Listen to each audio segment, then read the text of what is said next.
Hello everyone, welcome back to my channel. Sorry for the fan. I just turned it off because it was on and it was really going, so it's a little distracting. So last night was the new moon, and that's about the halfway point for my study with the High Priestess.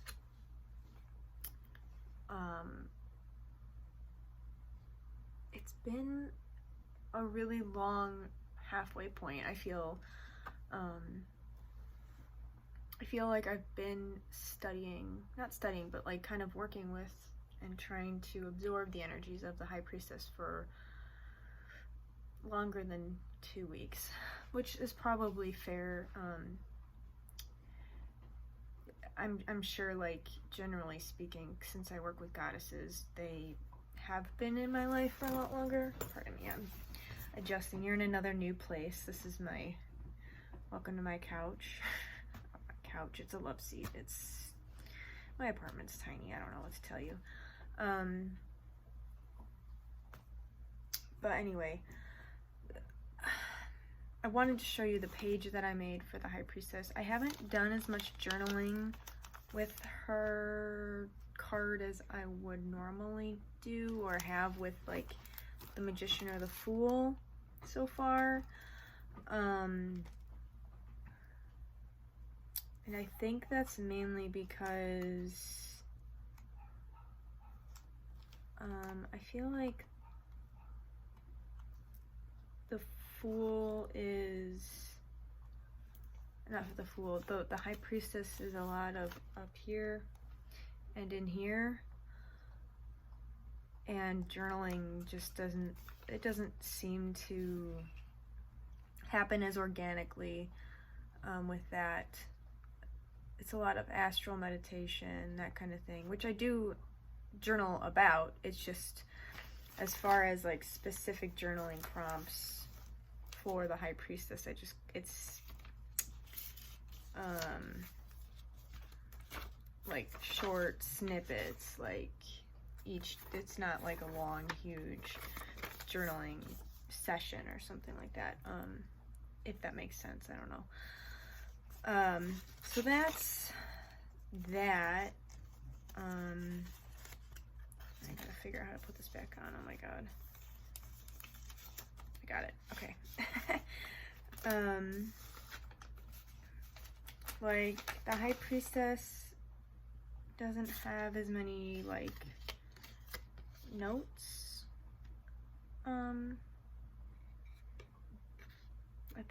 I feel like just saying goddess energy is kind of straightforward, in my opinion. For my personal practice and growth, it doesn't necessarily, I feel like,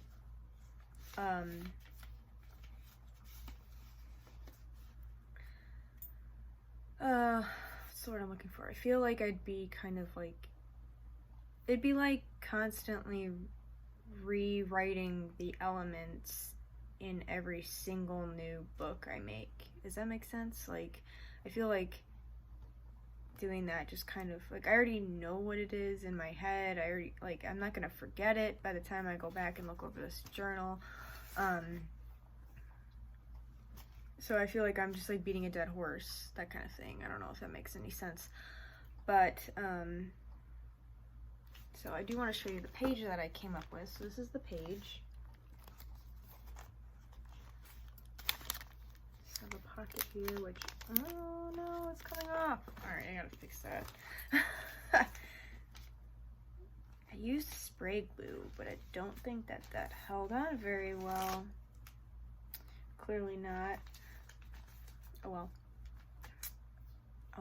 I'll get some double-sided tape and put it on there.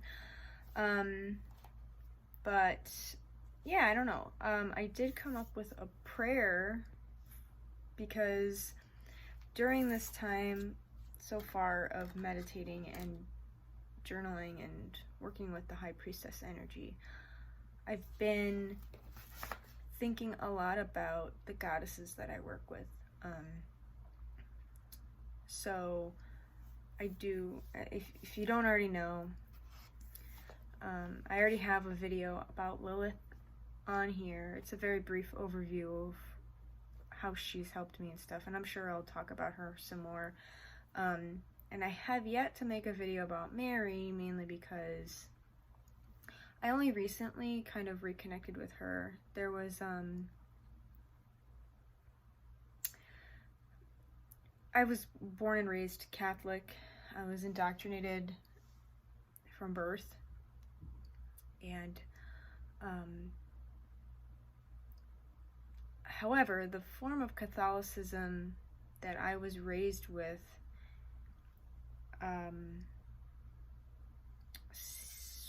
swayed a lot more evangelical almost. Very, I mean, Catholicism's already very strict and everything like that, but it wasn't very Mary centric. Like,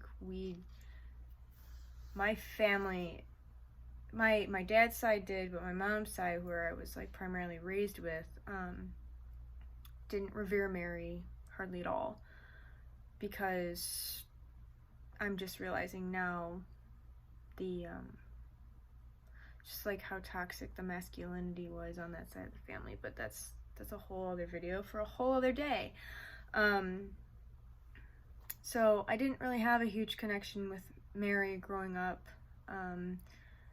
I wasn't really connected to myself or how I am as a woman, or female presenting person. And so yeah, that's basically why I'm just sort of now kind of coming into reconnecting with Mary. I haven't dedicated myself to Mary, mainly because I don't feel I need to. It's one of those things where if you watch Kellyanne Maddox, her views are very similar. She wasn't raised Catholic as far as I know, but she was kind of raised amongst Catholics. So Mary was always present. But like my grandmother, so there's Ma, and then there's my grandmother, my grandma.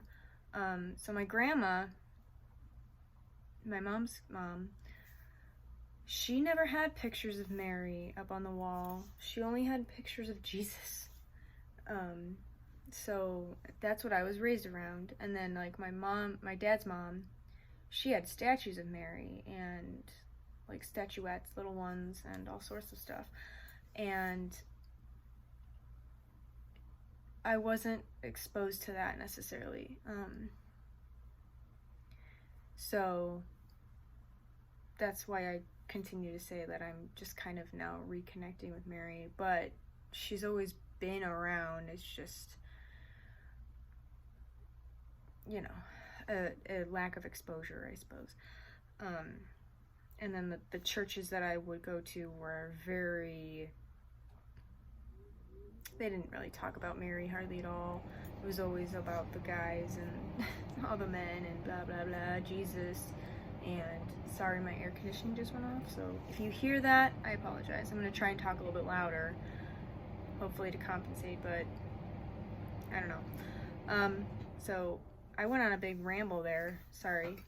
But basically, I see Mary and Lilith kind of as two sides of the same coin.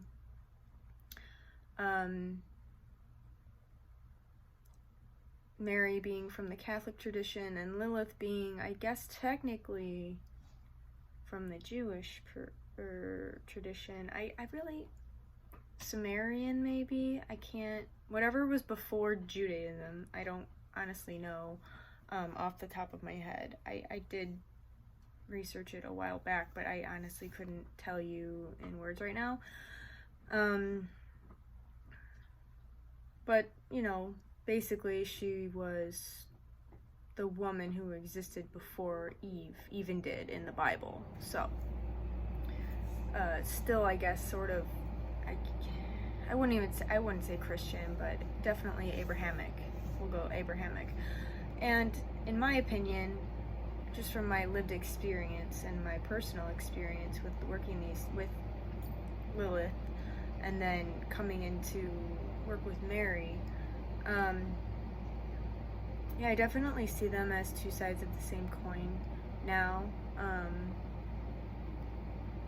And working with the High Priestess energy has really kind of solidified that, especially with the two pillars on the card here, the dark and the light.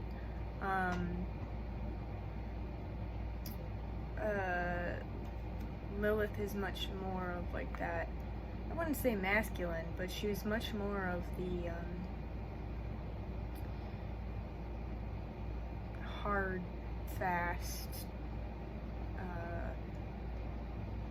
punchy style of woman, where I guess Mary would be considered more soft and delicate. I don't know if that's the right word, but yeah, I guess. Lilith is more rough around the edges, for sure.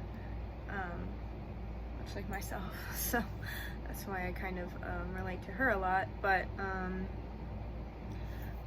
the prayer that I have written through the exploration of this card is written for both of them, and I will read it to you now.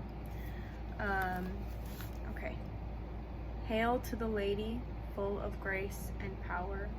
Blessed art thou amongst women, and blessed are the fruit of thy womb. Creativity is birthed in you. Imagination is endless. Feminine power nestled deep within your divine energy. Hail to the Lady, the balance of dark and light. Forever shall we honor you, and never disregard you, whether it be day or night. So it is, and so it shall be. So I wrote this prayer as opposed to a poem, mainly because I was having a hard time continuing the narrative, I guess. And that might continue throughout the rest of the cards. I don't know. I have a long way to go. I've got at least another year's worth before I get to the world. I might speed it up a tad and maybe do, instead of every full moon, but you know, I'm also not like hard pressed. I'm just kind of more so put out that my main working deck is kind of out of commission for a long time. That's why I ended up buying another mini deck of the Rider-Waite, or close enough, the Universal Waite tarot. But anyhow, that is my High Priestess for my Fool's Journey. I will be doing a tour of this book soon, I think. I don't know, I might try to get a few more pages in. So I have all of my pages for this study kind of sectioned off. I've never done that before, but I did it because I kind of wanted them all in order. It makes sense to me to do it that way. And then, so I've just kind of started working on things after the world, so I've got a couple here. Oops, this one's marked off too. And then I just kind of go from there. But I've got pages marked off, I've got backgrounds started on some, and it's just a work in progress always, and forever. And yeah, I'm going back in and working on other pages as well, kind of adding things and embellishments and what have you. But that is not the point of this video anymore. So yeah, that's, like I said, the High Priestess part of my Fool's Journey. I hope you guys enjoyed this, I don't know if anyone even watches these, but these are more for me anyhow. So, yeah, I highly recommend doing some sort of study like this if you're interested in the tarot, but aren't interested in the conventional way of learning the cards. And for me, this is a little more accessible, and it kind of helps me process each card a little bit better. And now, like, I can incorporate the first 3 cards of the tarot deck in conjunction with each other and kind of understand a little bit better how they work together. So when I get to the minor arcana, I don't know how that's gonna go. I might do something different. I might have a whole new book by then. I don't even know. But yeah, so this video is long enough. I will talk to you guys later, and I'll see you in the next one. Bye.